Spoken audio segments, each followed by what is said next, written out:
समरूप का अध्ययन करेंगे और समरूप का अध्ययन करेंगे। अभी हम लोग थोड़ा सा कंफ्यूज हो रहे थे ना, तो उसको हम क्या करेंगे, क्लियर करेंगे। सर्वांग क्या होता है, समरूप क्या होता है, दोनों में अंतर होता है। जैसे आप देखो, रिया बताओ सर्वांग किसे कहेंगे? जब दो आकृतियाँ एक दूसरे को पूर्णतः ढक लेती है तो दोनों आकृतियाँ सर्वांग होती हैं। और समरूप कब होती हैं? जब दो आकृतियाँ केवल रूप में समान होती है तो समरूप कहते हैं। यहाँ देखिए, हम पहले सर्वप्रथम पढ़ेंगे सर्वांग सम। सर्वांग सम में भी हम त्रिभुजों की सर्वांग समता पढ़ेंगे। उससे भी पहले भी बात करेंगे सर्वांग सम की। तो जैसे यहाँ ध्यान से देखो, आप ये दोनों किसकी पत्ती है? फूल की पत्तियां है ना। यस। देखो दोनों रूप में समान है। यस। रूप में समान है, ये समरूप हो गई कि नहीं हो गई? यस। अगर ये दोनों एक दूसरे को ढक ले पूरी तरह से, तब तो ये सर्वांग सम है। देखो यहाँ पर ध्यान से देखो, ये एक दूसरे को पूरी तरह से नहीं ढक पाएंगे। Yes ma'am. यहाँ देखो, ये थोड़ा सा छूटा हुआ है ना किनारे। यहाँ देखो किनारे एकदम ये थोड़ा सा छूटा हुआ है, इसलिए ये सर्वांग सम नहीं है। केवल कौन है? ये समरूप है। और कोई पत्ती, जैसे ये देखो अशोक की पत्ती, ये दोनों पत्तियां समरूप है कि नहीं है? yes. दोनों रूप में समान है ना।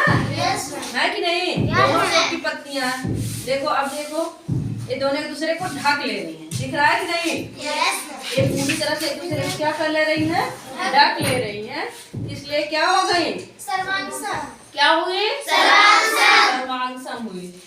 और यहाँ पर देखिए, अभी अरहर की भी पत्ती आ गई है। वाह, देखो ये दोनों किसकी पत्तियां हैं? अरहर की। दोनों रूप में कैसे दिख रही हैं?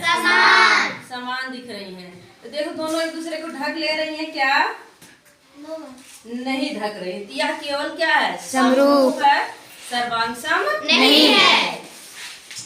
और देखो यहाँ पर ये अशोक का हो गया, और किसकी पत्ती थी?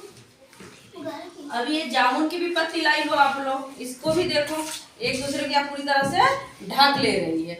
यह क्या हुई? सर्वांग सम हुई। और समरूप है कि नहीं है ये? yes. इससे क्या अर्थ निकलता है कि सभी सर्वांग सम आकृतियां क्या होती हैं? समरूप। क्या होती हैं? समरूप होती हैं। लेकिन सभी समरूप आकृतियां सर्वांग सम होती हैं? नहीं होती हैं। ठीक है, तो आपका सर्वांग सम और समरूपता का जो अंतर था, समझ में आया कि नहीं आया? yes. आया डिफरेंस समझ में? yes. अब चलो, आज हम पढ़ेंगे त्रिभुजों की सर्वांग समता। त्रिभुजों की सर्वांग समता में सर्वप्रथम हम पढ़ते हैं भुजा सर्वांग समता।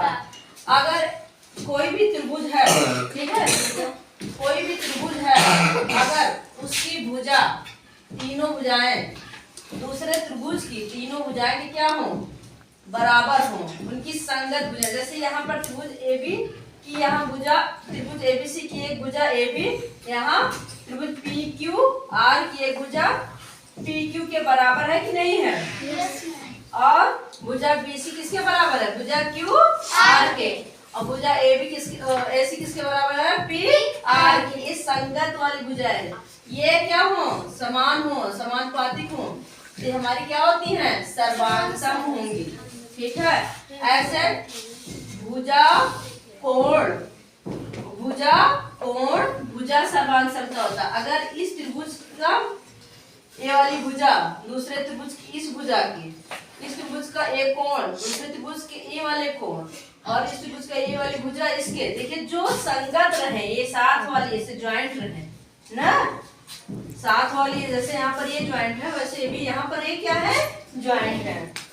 अगर ये समान है तो हमारा ये क्या होगा? भुजा कोण भुजा, अर्थात साइड एंगल साइड सर्वांग समता होगी। सही बात समझ में? yes. तो साइड एंगल साइड सर्वांग समता समझ में आया? yes. और उसके बाद आता है कोण भुजा कोण सर्वांग समता, अर्थात ऐसा कोई त्रिभुज हो, ठीक है, जिसके क्या हो? कोण, देखिए संगत कोण के बराबर हो, उनके बीच की भुजाओं के क्या हो? बराबर हो। ठीक है, और देखिए ये वाला कोण इस कोण के बराबर है, इसलिए यहाँ पर त्रिभुज LMN किसके सर्वांग सम सम है त्रिभुज आर पी क्यू के। त्रिभुज आर पी, यहाँ पर त्रिभुज यम एन यल, यहाँ पर किसके सर्वांग सम है त्रिभुज आर पी क्यू के। समझ में आया?